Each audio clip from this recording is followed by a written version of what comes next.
ಅವಕಾಶ ನನಗೆ ಒಬ್ರು ಯಾರೋ ಫ್ರೆಂಡ್ ಒಬ್ರು ಕಳಿಸಿದ್ರು ನನಗೆ. ಆಮೇಲೆ ಆಡಿಷನ್ ನಿಮ್ಗೆ ಗೊತ್ತಿದ್ರೆ ಏನಾದರೂ ಮಾಡಿ ಅಂತ ಹೇಳಿದ್ರು, ಮತ್ತೆ ಆ್ಯಕ್ಟಿಂಗ್ ಮಾಡಿದೆ. ಮತ್ತು ಅವರು ಕೆಲವರೆಲ್ಲ ಹೇಳಿದ್ರು, ಅದೆಲ್ಲ ಮಾಡಿದೆ. ಮತ್ತು ಸ್ವಲ್ಪ ಹೊತ್ತು ಬಿಟ್ಟು ವಾಪಸ್ ಕಾಲ್ ಮಾಡಿ ನೀವು ಸೀರಿಯಸ್ಲಿ ಸೆಲೆಕ್ಟ್ ಆಗಿದ್ದೀರಿ, ಬರೋದಾದರೆ ಬನ್ನಿ, ಫೋರ್ಸ್ ಇಲ್ಲ ಆಗಲ್ಲ ಅಂದರು. ಹೋಗುವಾಗ ಸ್ವಲ್ಪ ಅಲ್ಲ ತುಂಬ ನರ್ವಸ್ ಆಗಿದೆ. ಇಲ್ಲಿ ಇದು ಪುಣೆಗೆ ಹೋಗ್ತಾ ಹೋಗ್ತಾ ಅಲ್ಲಿ ಪುಣೆ ಬಂತು, ರೂಮ್ ಬಂತು ಅಂತಂತ ಕಾಲೆಲ್ಲ ನಡ್ಲಿಕ್ಕೆ ಸ್ಟಾರ್ಟ್ ಆಯಿತು. ಸುದೀಪ್ ಸರ್ ಸೆಟ್ಟಿಗೆ ಬರ್ತಿದ್ರು, ಫ್ರೀ ಇರೋದಿದ್ದು, ಸ್ವಲ್ಪ ಕ್ರಿಕೆಟ್ ಆಡ್ತಿದ್ರು. ಅವ್ರ ಜೊತೆ ನಾವು ಬಾಲ್ ಹಾಕ್ಲಿಕ್ಕೆಲ್ಲ ಓಡ್ತಿತ್ತು ಅಷ್ಟೇ, ಹಿಂದ್ಗಡೆ ನಿಂತ್ಕೊಂಡು. ಅದಾದಮೇಲೆ ಒಳ್ಳೆ ಊಟ ಕೊಡ್ತಿದ್ರು ಮಾತ್ರ. ಅದು ಊಟ ಎಲ್ಲ ಸೂಪರ್ ಇತ್ತು. ಅದು ತಿನ್ಲಿಕ್ಕೆ ಒಂದು ನಾಚಿಕೆ ಆಗ್ತಿತ್ತು, ಎಲ್ಲರಿಗೂ ತಿನ್ಬೇಕಲ್ಲ ಅಷ್ಟು. ಪ್ಯಾನ್ ಇಂಡಿಯಾ ಮೂವಿ ಸಿಕ್ಕಿದ್ದು ನನ್ನ ಪುಣ್ಯನೇ ಅದು. ನಮಸ್ಕಾರ ಶ್ರೇಯಸ್. ನಮಸ್ತೆ. ಹೇಗಿದ್ದೀರಿ? ನಾವು ಸೂಪರ್, ನೀವು? ನಾವು ಕೂಡ ಸೂಪರ್ ಆಗಿದ್ದೇವೆ. ಸೊ ನಿಮ್ಮ ಊರು ಯಾವುದು? ನಮ್ಮೂರು ಬ್ರಹ್ಮಾವರದ ಚೇರ್ಕಡಿ ಗ್ರಾಮ. ನೀವೀಗ ಕಲಿತಾ ಇದ್ದೀರಾ ಅಥವಾ ಜಾಬ್? ಕಲಿತಾ ಇದ್ದೇನೆ ಈಗ. ಫಿಟ್ಟರ್, ಇದು ITI ಮಾಡ್ತಾ ಇದ್ದೇನೆ, ಫಿಟ್ಟರ್ ಟ್ರೇಡಲ್ಲಿ. ಹೇಗೆ ಸಿನಿಮಾ ರಂಗಕ್ಕೆ ಎಂಟ್ರಿ ನಿಮ್ಮದು ನಿಜವಾಗಿ? ನಾನು ಅಂದರೆ ಮುಂಚೆ ನಾಟಕ ಎಲ್ಲ ಮಾಡ್ತಿದ್ದೆ. ನೆಕ್ಸ್ಟ್ ಒಂದು ಸಂತೋಷ್ ಪಟ್ಲ ಅಂತಿದ್ರು ಇಲ್ಲಿ ಮಣಿಪಾಲದವರು. ಅವರು ನನಗೆ ಒಂದು ಫಿಲ್ಮಿಗೆ ಆಡಿಷನ್ ಇತ್ತಂತ, ಗಂಧದ ಕೋಡಿ ಆಡಿಷನ್ ಕರ್ಕೊಂಡು ಹೋದರು. ಫಸ್ಟ್ ಫಿಲ್ಮ್ ಅದೇ ಗಂಧದ ಕೋಡಿ. ಅಲ್ಲಿಂದ ಆಡಿಷನ್ ಅದೊಂದಾದಮೇಲೆ ಅವರೇ ಹೇಳಿಕೊಡೋದು ಒಂದು ನಾಟಕದ ಒಂದು ಸಣ್ಣ ಭಾಗನ ನಾನು ಅಲ್ಲಿ ಆಡಿಷನಲ್ಲಿ ಮಾಡಿದ್ದೆ, ಪಾಸ್ ಆಯಿತು. ಅದನ್ನು ನೆಕ್ಸ್ಟ್ ವಿಕ್ರಾಂತ್ ಈ ಫಿಲ್ಮಿಗೆ ನಾನು ಅದೇ ಮಾಡಿದ್ದು, ಅದಕ್ಕೂ ಪಾಸ್ ಆಯಿತು. ಸೊ ಈ ಸಿನಿಮಾ ಸುದೀಪ್ ಅವ್ರದ್ದು ವಿಕ್ರಾಂತ್ ರೋಣ ಸಿನಿಮಾ ಅವಕಾಶ ಸಿಕ್ಕಿದ್ದು ಹೇಗೆ? ಯಾರು ಹೇಳಿದರು ನಿಮಗೆ ಮೊದಲನೇದಾಗಿ? ಅವಕಾಶ ನನಗೆ ಒಬ್ರು ಯಾರೋ ಫ್ರೆಂಡ್ ಒಬ್ರು ಕಳಿಸಿದ್ರು ನನಗೆ, ಒಂದು ವಾಟ್ಸಪ್ಪಲ್ಲಿ ಕಳಿಸಿದ್ರು, ಹೀಗೆ ಫಿಲ್ಮಿಗೆ ಜನ ಆ್ಯಕ್ಟರ್ಸ್ ಬೇಕಾ ಅಂತ. ನಾನು ಟ್ರೈ ಮಾಡುವ ಅಂತ, ನಂಗೆ ಅದು ಮೆಸೇಜ್ ಬಂದಿದ್ದು ಲೇಟು. ಟ್ರೈ ಮಾಡುವ ಅಂತ ಒಂದು ಕಾಲ್ ಮಾಡಿದೆ ಮಯೂರ್ ಸರಿಗೆ. ಅವ್ರು ಕಾಲ್ ಮಾಡಿದ್ರು, ಸರ್ ಎಷ್ಟು ಗಂಟೆ ತನಕ ಇರ್ತೀರಾ, ಎಷ್ಟು ಗಂಟೆ ತನಕ ಉಂಟು ಆಡಿಷನ್ ಕೇಳಿದೆ. 3 ಗಂಟೆಗೆ ಲಾಸ್ಟು, ಅದರೊಳಗೆ ಬರೋದಾದರೆ ಬನ್ನಿ ಅಂದರು. ಹಾಂ ಸರ್ ಅಂತ ಟ್ರೈ ಮಾಡ್ತೇನೆ ಅಂತ ಹೇಳಿದೆ, ಫೋನ್ ಇಟ್ಟೆ.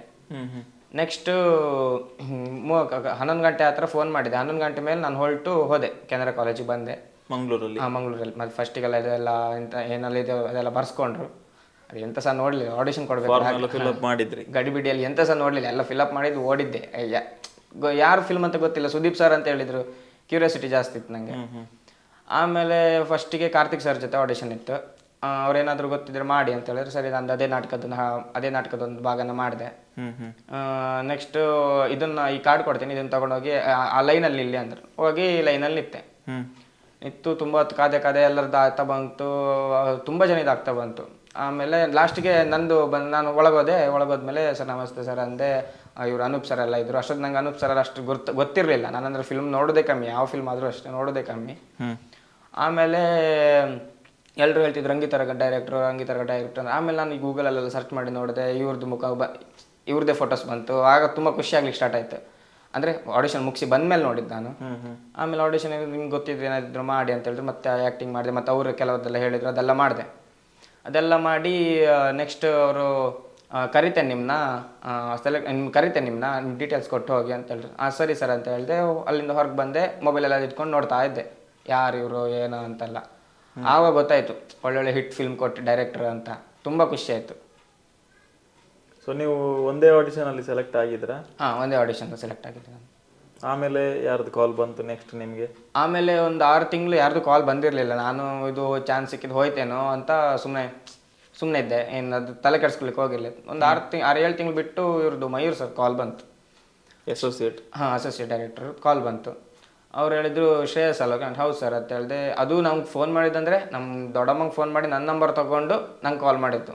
ನಾನು 2 ನಂಬರ್ ಕೊಡ್ಲಿಕ್ಕಿತ್ತಲ್ಲ, ಅದರಲ್ಲಿ 2 ನಂಬರ್, ನನ್ನ ನಂಬರ್ ಏನೋ ಮಿಸ್ ಆಗಿ ಏನೋ ಆಗಿತ್ತು. ಕಾಲ್ ಮಾಡಿದ್ರು. ಆಮೇಲೆ ಶ್ರೇಯಸ್ ಅಲ್ವಾ? ಹೌದು ಸರ್ ಅಂತ ಹೇಳಿದೆ.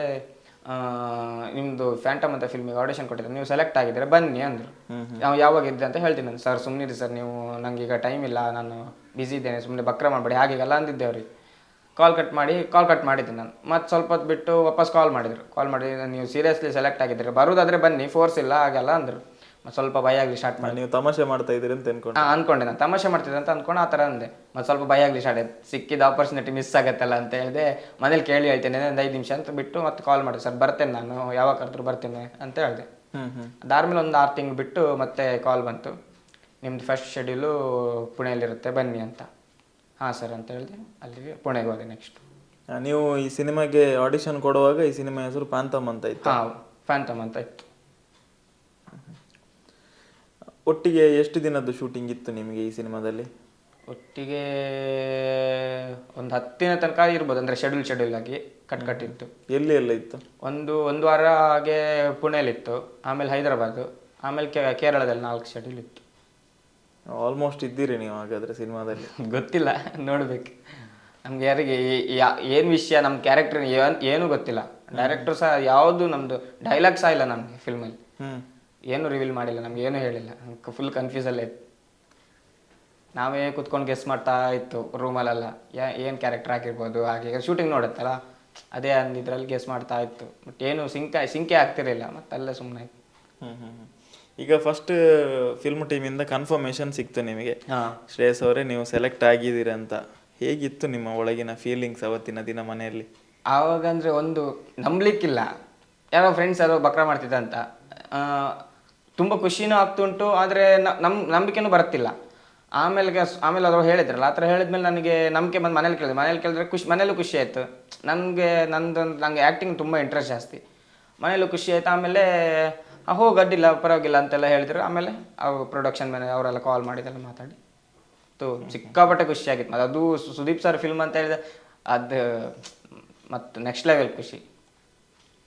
ಹೇಗಿತ್ತು ಶೂಟಿಂಗ್ ಅನುಭವ ನಿಮ್ಮದು? ಈಗ ಪುಣೆಯಲ್ಲಿ ಹೋಗಿದ್ರಿ ಅಂತ ಹೇಳಿದ್ರಿ, ಕೇರಳ, ಆಮೇಲೆ ಇನ್ನೊಂದು ಕಡೆ ಇದು ಹೈದರಾಬಾದ್. ಹೇಗಿತ್ತು ಅನುಭವ? ಯಾರೆಲ್ಲ ಇದ್ರು ಅಲ್ಲಿ? ಪುಣೆಯಲ್ಲಿ ಹೋಗ್ತಾ ಅದೇ ನಮ್ಮದು ಯೋಗೀಶ್ ಅಂತ, ಇವರು ಮಂಗಳೂರಿನವರು, ಜೋಸೆಫ್ ಕ್ಯಾರೆಕ್ಟ್, ಸರ್ಕಾರಿ ಹಿರಿಯ ಪ್ರಾಥಮಿಕ ಶಾಲೆಯಲ್ಲಿ ಜೋಸೆಫ್ ಕ್ಯಾರೆಕ್ಟ್ ಮಾಡಿದವರು. ಅವ್ರು ನನ್ನ ಅಪ್ಪನ ಕ್ಯಾರೆಕ್ಟರ್ ಆಗಿದ್ರು ಅದರಲ್ಲಿ. ಆಮೇಲೆ ಅತೀಶ್ ಶೆಟ್ಟಿ ಅಂತ ಇಲ್ಲೇ ಮಂಗಳೂರು, ಅವನು ತಮ್ಮನ ಕ್ಯಾರೆಕ್ಟರ್ ಆಗಿದ್ದ. ಮತ್ತು ಸಂತೋಷ್ ಅಂತ ಒಬ್ಬರು, ಆಮೇಲೆ ಇವನು ಸುಧೀರ್ ಅಂತ, ಇವರೆಲ್ಲ ಸಿಕ್ಕಿದ್ರು. ಮತ್ತು ರಮೇಶ್ ಸರ್ ಸಿಕ್ಕಿದ್ರು. ಸೊ ಹೇಗಿತ್ತು ಅಂದರೆ ಇದು ನಿಮ್ಮದು 2ನೇ ಸಿನಿಮಾ. ಸೊ 2ನೇ ಸಿನಿಮಾಕ್ಕೆ ಇಷ್ಟು ದೊಡ್ಡ ಸಿನಿಮಾದಲ್ಲಿ ಅವಕಾಶ ಸಿಕ್ಕಿದೆ. PAN India, PAN world cinema. Sudeep ಅವರು ನಟನೆ ಮಾಡ್ತಾ ಇದ್ದಾರೆ, ಅಷ್ಟು ಕೋಟಿ ಬಜೆಟ್, ಇವನ್ 3Dಯಲ್ಲಿ ಕೂಡ ಬರ್ತಾ ಇದೆ. ಅದೇ ಪ್ಯಾನ್ ಇಂಡಿಯಾ ಮೂವಿ, ಸೆಕೆಂಡ್ ಫಿಲ್ಮೇ ಇಷ್ಟು ದೊಡ್ಡದು ಫಿಲ್ಮ್ ಸಿಗುತ್ತೆ ಅಂತ ನಾನು ಕನಸಲ್ಲೂ ಅಂದ್ಕೊಂಡಿರಲಿಲ್ಲ. ಸಿಕ್ಕಿದ್ದು ನನ್ನ ಪುಣ್ಯನೇ ಅದು. ಇನ್ನು ನೆಕ್ಸ್ಟ್ ಯಾವುದೇ ಮೂವಿಗೆ ಹೋದ್ರು ಇದೊಂದು ಮೆಮೊರಿ. ಯಾಕಂದರೆ ಸೆಕೆಂಡ್ ಮೂವಿನೇ ಇಷ್ಟು ದೊಡ್ಡ ಬಜೆಟ್, ದೊಡ್ಡ ಬ್ಯಾನರ್ ಅಡಿ ಕೆಲಸ ಮಾಡ್ಲಿಕ್ಕೆ ಒಂದು ಆಪರ್ಚುನಿಟಿ ಸಿಕ್ಕಿದ್ದು ಯಾರಿಗೂ ಆ ಥರ ಸಿಗಲ್ಲ ಅನಿಸುತ್ತೆ ನನ್ನ ಪ್ರಕಾರ, ನನಗೆ ಗೊತ್ತಿರೋ ಪ್ರಕಾರ. ತುಂಬ ಖುಷಿ ಆಗ್ತಿದೆ ಈ ಫಿಲ್ಮಿಂದ. ಶೂಟಿಂಗಲ್ಲಿ ಏನಾದರೂ ಅನುಭವ ಹಂಚ್ಕೊಳ್ಬಹುದಾ? ಅಲ್ಲಿ ಶೂಟಿಂಗ್ ಸೆಟ್ಟಲ್ಲಿ ಇದ್ದ ಒಂದು ಎಷ್ಟು ದಿನ ಇದ್ರಿ ನೀವು, ಅಲ್ಲಿ ಏನಾದರೂ ಒಂದು ಮೆಮೊರೇಬಲ್ ಮೂಮೆಂಟ್ ಆಗಿತ್ತಾ? ಸುದೀಪ್ ಅವರು ಸೆಟ್ಟಿಗೆ ಬಂದಿದ್ದದ್ದು ಅಂಥದ್ದು? ಸುದೀಪ್ ಅವರಾದರೆ ಸುದೀಪ್ ಸರ್ ಸೆಟ್ಟಿಗೆ ಬರ್ತಿದ್ರು, ಅವ್ರನ್ನೆಲ್ಲ ನಮ್ಗೆ ಯಾರು ಮಾತಾಡೋಕ್ಕೆ ಸಿಗ್ತಿರ್ಲಿಲ್ಲ ಅವರು. ಬಟ್ ಬರ್ತಿದ್ರು, ನಗಾಡ್ತಿದ್ರು, ಆ ಥರ ಅವ್ರ ಜೊತೆಲ್ಲ ಮಾತಾಡ್ತಿದ್ರು, ಅವ್ರದ್ದು ಕ್ಯಾರೆಕ್ಟರ್ ಮಾಡಿ ಅವ್ರು ಹೋಗ್ತಿದ್ರು, ಆ ಥರ ಮಾಡ್ತಿದ್ರು. ಆಮೇಲೆ ಅವ್ರು ಫ್ರೀ ಇರೋ ಟೈಮಲ್ಲಿ ಕ್ರಿಕೆಟ್ ಆಡ್ತಿದ್ರು, ಫ್ರೀ ಇರೋದಿದ್ದು ಸ್ವಲ್ಪ ಕ್ರಿಕೆಟ್ ಆಡ್ತಿದ್ರು. ಅವ್ರ ಜೊತೆ ನಾವು ಬಾಲ್ ಹಾಕ್ಲಿಕ್ಕೆಲ್ಲ ಓಡ್ತಿತ್ತು ಅಷ್ಟೇ, ಹಿಂದ್ಗಡೆ ನಿಂತ್ಕೊಂಡು. ಮತ್ತೆ ಆಡ್ಲಿಕ್ಕೆಲ್ಲ ಆಗೋದಿಲ್ಲ ಅಲ್ಲ. ಅದಾದಮೇಲೆ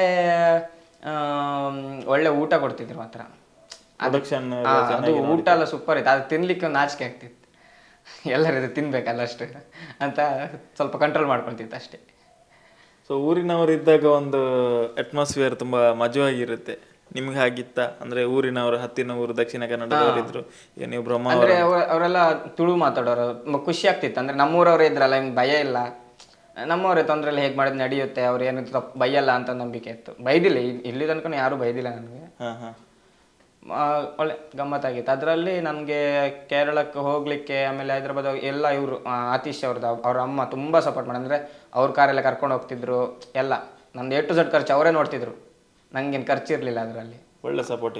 ಅವ್ರು ಒಳ್ಳೆ ಇದು ಮಾಡ್ತಿದ್ರು, ತುಂಬ ಹೆಲ್ಪ್ ಮಾಡಿದರು. ಮತ್ತು ನನಗೆ ರೂಮ್ ಬೇರೆ ಸಪ್ರೇಟ್ ಕೊಟ್ಟಿದ್ರು, ಅವ್ರ ರೂಮಲ್ಲೇ ಕರೆದು ಮಲಗಿ ನಾನು ಎಲ್ಲ ತುಂಬ ಇದು ಮಾಡಿದರು. ಅವ್ರ ಮಗನ ಥರ ನೋಡ್ಕೊಳ್ತಿದ್ರು ನನ್ನನ್ನು ಸಹ. ಈಗ ಈ ಅವಕಾಶ ಸಿಕ್ತಲ್ವ ನಿಮಗೆ? ಸೊ ಮೊದಲನೇ ಸಲ ಸೆಟ್ಟಿಗೆ ಹೋದಾಗ ಹೇಗಿತ್ತು? ಅಂದರೆ ಡೈರೆಕ್ಟ್ ಅವರು ಹೇಳಿದ್ದನ್ನೇ ಮಾಡಲಿಕ್ಕೆ ಆಗ್ತಾ ಇದ್ದ, ಅಥವಾ ಅವ್ರು ಮಾಡಿ ತೋರಿಸ್ತಾ ಇದ್ರ? ನಿಮ್ಮನ್ನು ಪ್ರಿಪೇರ್ ಮಾಡಿದ್ದು ಹೇಗೆ ಅವ್ರ ಪಾತ್ರಕ್ಕೆ ಅಲ್ಲಿ? ಅಂದರೆ ಸೆಟ್ಟಲ್ಲೇ ನಮಗೆ ಎಕ್ಸ್ಟ್ರಾ ಎಂತ ಕ್ಲಾಸ್ ಅಂತ ಮಾಡಿಲ್ಲ, ವರ್ಕ್ಶಾಪ್ ಆ ಥರ ಎಂತ ಮಾಡಲಿಲ್ಲ.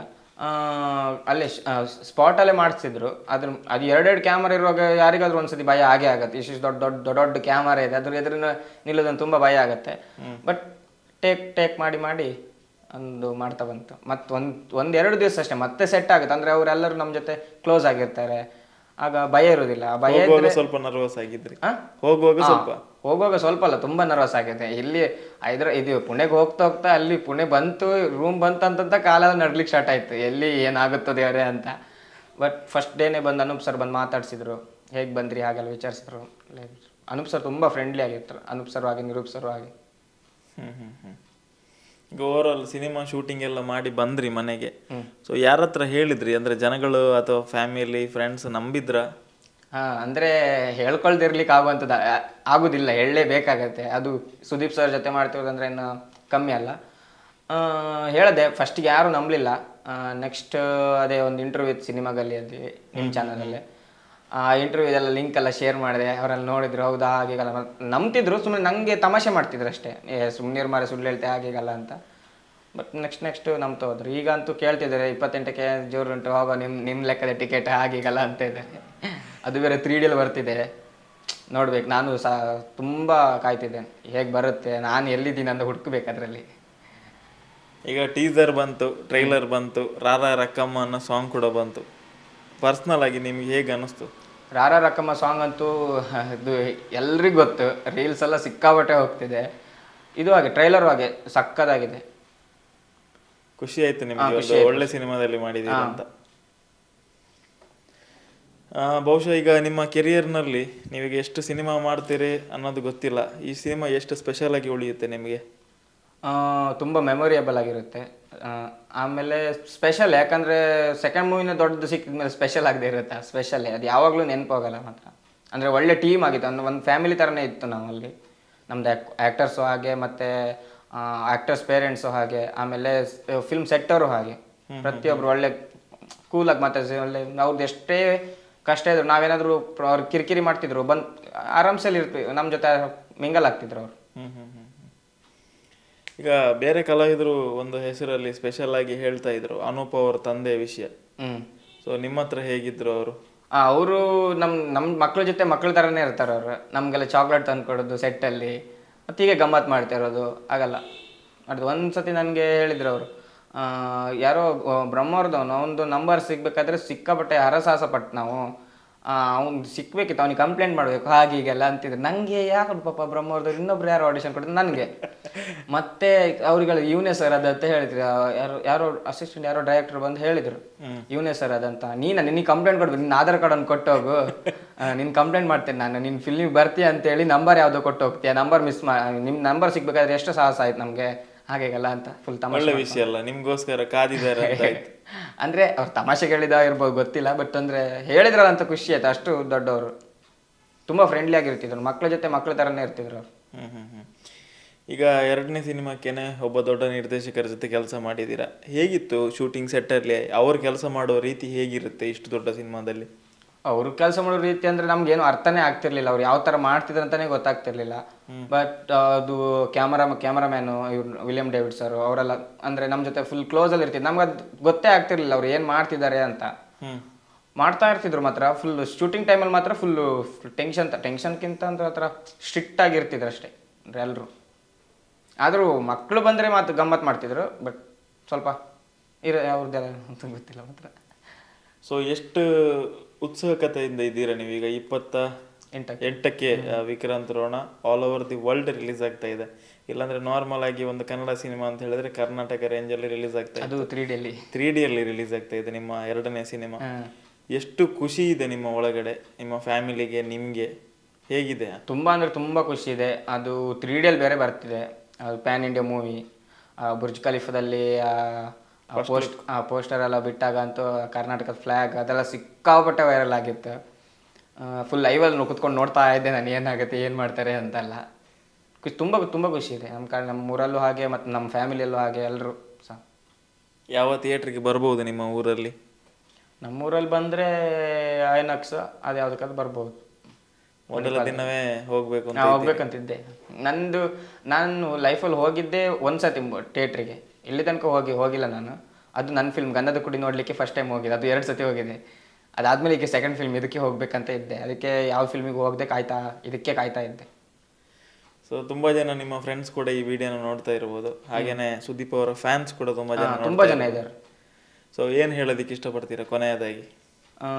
ಎಲ್ಲರೂ ಸುದೀಪ್ ಸರ್ ಫ್ಯಾನ್ಸ್ ಎಲ್ಲರೂ ಮೂವಿ ನೋಡಿ, ಮೂವಿ ಸಕ್ಕತ್ತಾಗಿದೆ. ಆಮೇಲೆ ಆದಷ್ಟು ಜನಕ್ಕೆ ನೀವು ಮೂವಿ ನೋಡಿ ಬಂದು ಆದಷ್ಟು ಜನಕ್ಕೆ ಅದನ್ನ ವಿಷಯ ಹೇಳಿ ಏನಿದೆ ಆ ಥರ ಎಲ್ಲರೂ ನೋಡಲಿ ಅಂತ ಹೇಳ್ತೆ ಅಷ್ಟೇ. ಥ್ಯಾಂಕ್ಸ್.